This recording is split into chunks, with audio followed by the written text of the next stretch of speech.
نہیں پہنتے ہیں دھلاتے ہیں. بھائی بدن کے اوپر جو تیرے کپڑا ہے اس کو تو ہفتے میں 2 وقت دھلا رہا ہے, اور گناہوں کی وجہ سے جو دل میلا ہو گیا ہے اس کو کب دھو رہا ہے؟ اس کے دھونے کا کون سا انتظام کیا ہے؟ خالی بدن کی صفائی کا تو انتظام ہو رہا ہے. باہر سے آتے ہی نہا لیے, ہفتے میں 2 بار کپڑے دھلا لیے. تو بندہ مومن کے پاس ظاہری نجاست کے علاوہ باطنی نجاست کا بھی خیال ہے کہ یہ دھلائی بھی ہوتی رہنا چاہیے. اندر جو کثافت ہے, جو میل جم گیا ہے, دل گناہوں کی وجہ سے جو میلا ہو گیا ہے, اور روح جو میلی ہو گئی ہے, کہ روح کے لیے کیا کیا جائے؟ ہر چیز کا انتظام تو آپ کر رہے ہیں, کھانے پینے کا انتظام کر رہے ہیں. کمزوری ہو گئی تو ڈاکٹر کے پاس جا رہے ہیں, ملٹی وٹامن لکھ رہا ہے, غذا لکھ رہا ہے, انڈا وانڈا کھاؤ, دودھ کھاؤ, کائے کے لیے کھاؤ؟ کمزوری ہو گئی ہے بدن میں. تو بدن کی کمزوری کا تو اتنا خیال ہم کو ہو گیا کہ ذرا سی کمزوری ہوتے ہی ہم ماجونا حلوے حکیم صاحب سے کھا رہے ہیں, ڈاکٹر صاحب سے لکھا رہے ہیں. لیکن بندہ مومن کو بدن کی کمزوری سے زیادہ روح کی کمزوری کا خیال رکھتا ہے کہ دنیا کے حالات سے, جسم کے ذوق سے بدن میں کمزوری ہو رہی ہے, گناہوں کی وجہ سے روح میں کمزوری ہو رہی ہے. روح بھی تو کمزور ہو رہی ہے نا, تو روح کے بھی تو تقاضے ہیں. بدن کے تقاضے ہیں کہ اچھی غذا کھاؤ, بدن کو طاقتور کر لو, تو پھر روح اور اصل ہے روح, زندگی کا فلسفہ ہے روح ہے. اب روح کی طاقت کے لیے آپ کیا کریں, اس کی غذا کے لیے کیا کریں؟ تو ہر چیز کے کچھ تقاضے ہوتے ہیں کہ بدن کو طاقتور کرنا ہو تو بدن کی قوتوں کے لیے غذا کھاؤ, اور روح کو طاقتور کرنا ہے تو کیا کرو؟ تو روح کو طاقت ایک تو یہ ہے کہ روح کو زندگی ملنا, روح زندہ رہنا, اور زندہ رہنے کے ہم زندہ ہیں لیکن کمزور ہو گئے ہیں, بدن کمزور ہے, چلنا نہیں آ رہا, ہاتھ پاؤں میں طاقت نہیں ہے تو زندہ لیکن طاقت نہیں ہے. زندگی اور ہے, طاقت اور ہے. تو بہت سارے لوگ زندہ تو ہیں مگر طاقت نہیں ہے. ایسے ہی لوگوں کی روح زندہ تو ہے مگر طاقت نہیں ہے. تو اب روح کو زندگی دینا ہو تو اللہ اللہ کا ذکر کرو, روح کو زندہ رکھنا ہو تو ذکر اللہ کرو, لا الہ الا اللہ کا وظیفہ پڑھو. لا الہ الا اللہ جتنا کثرت سے تم پڑھتے جاؤ گے تمہاری روح کو زندگی ملتی جائے گی, اور محمد رسول اللہ پڑھ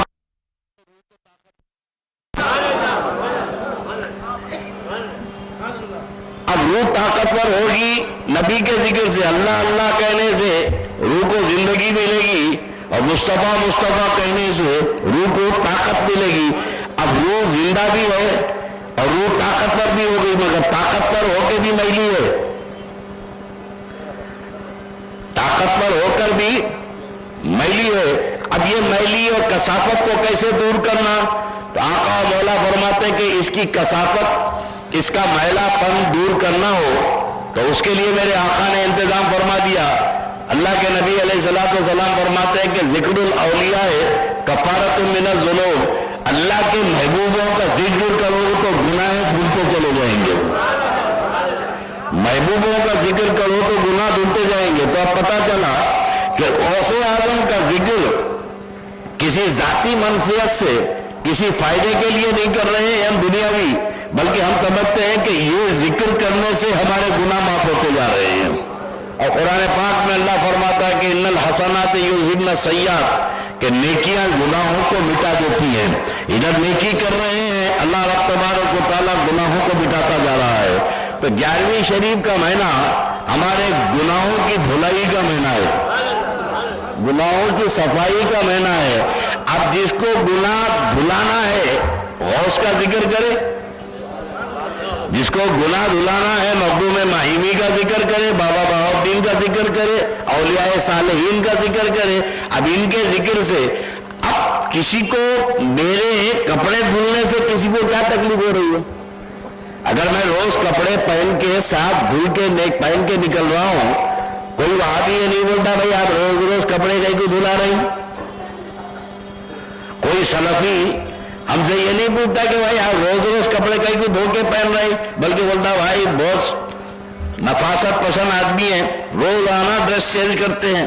بہت طبیعت میں نفاست ہے، میرے ظاہری کپڑوں کی تو تعریف کر رہا، کپڑے صاف کر کے پہن رہا ہوں، ارے بات نامعقول، تجھے میری ظاہری نجاست اور کثافت نظر آ رہی ہے، لیکن میں یہ چاہتا ہوں کہ جب میں اپنے کپڑے ہر روز نئے نئے دھو کے پہن رہا ہوں تو میں یہ چاہتا ہوں کہ میری روح کو بھی روز روز دھوتا رہوں اور صبح سے شام تک ولیوں کا ذکر کرتا رہوں۔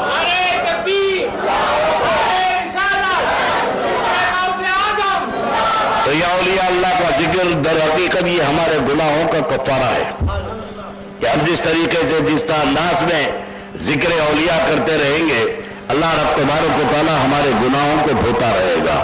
تو الحمدللہ 12ویں کا مہینہ روح کی غذا کا انتظام کرے، روح کو طاقتور کرتے رہے، اب جب روح طاقتور ہو گئی تو گناہ دھلنا تھا، کثافت ہونا تھا، محل صاف ہونا تھا، تو پروردگار عالم نے اپنے محبوب کا مہینہ عطا فرما دیا، اب یہ مہینے میں اپنے گناہوں کو دھوتے رہو، گناہوں کو دھوتے رہو۔ تو قابل مبارکباد ہے آپ حضرات کہ دونوں کا اہتمام کرے، یہ اللہ رب تبارک و تعالیٰ کا جل مجدہ کا احسان ہے۔ تو میرے دوستو،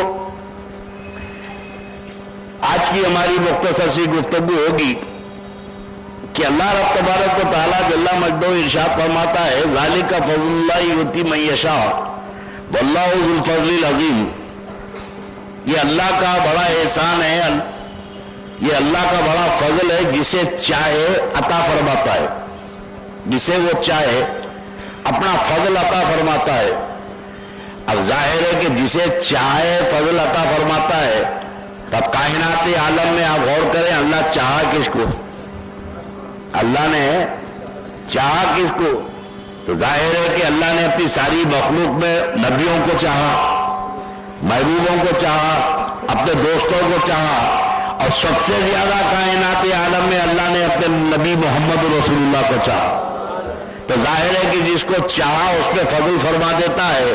تو اللہ رب تبارک و تعالیٰ نے آقا و مولا پر اتنا فضل فرمایا کہ فضل ہی نہیں فرمایا بلکہ نبی کی ذات کو خود اپنا فضل بنا دیا، خود اللہ کے رسول ذات رسول فضل الہی بن گئی، اور پھر عظیم فرمایا۔ اللہ کا فضل بہت بڑا عظیم ہے۔ اب اگر یہاں فضل کے معنی نبی کی ذات کو لے لو تو نبی کی ذات کتنی عظیم ہے، دنیا آج تک اللہ کے قلیل کو نہیں سمجھ سکی۔ اللہ نے فرمایا کہ قل متاع الدنیا قلیل، کہہ دے محبوب دنیا کی پونجی دولت تھوڑی ہے، تھوڑی ہے، دنیا کی دولت تھوڑی ہے۔ میرے دوستو، ناگ دیوی اسٹریٹ میں کتنی دولت ہے آپ نہیں گن سکتے۔ یہ محلے میں، یہ محلے والوں کے پاس کتنی دولت ہے، پورے محلے والے مل کے بھی کسی کی دولت کا اندازہ نہیں لگا سکتے۔ آپ کرافٹ مارکیٹ میں کتنی دولت ہے، بمبئی میں کتنی دولت ہے، مہاراشٹر میں کتنی دولت ہے، ہندوستان میں کتنی دولت ہے، کوئی بتا سکتے ہیں کہ ملک میں کتنی دولت ہے؟ کتنے ذخائر سونے کے ہیں، کتنے معدنیات ہیں، کتنے ہیرے جواہرات ہیں۔ یہ سونے کی چڑیا کہتے ہیں کہ اس ملک کی دولت کا اندازہ نہیں۔ اب یہ ملک کی نہیں تو امریکہ کی دولت کا کون اندازہ کرے، عرب کی دولت کا کون اندازہ، ساری کائنات کی دولت ملا لو تو اللہ فرما رہا تھوڑی ہے۔ قل متاع الدنیا قلیل، محبوب کہہ دو کہ یہ تھوڑی ہے۔ تو دنیا کو تھوڑی سمجھ میں نہیں آ رہی ہے، جس کو اللہ تھوڑی بولا نہیں سمجھ میں آ رہی ہے، اور جس کو اللہ عظیم بولے وہ کیسے سمجھ میں آئے گی؟ جس کو اللہ نے عظیم کہا وہ کہاں سے سمجھ میں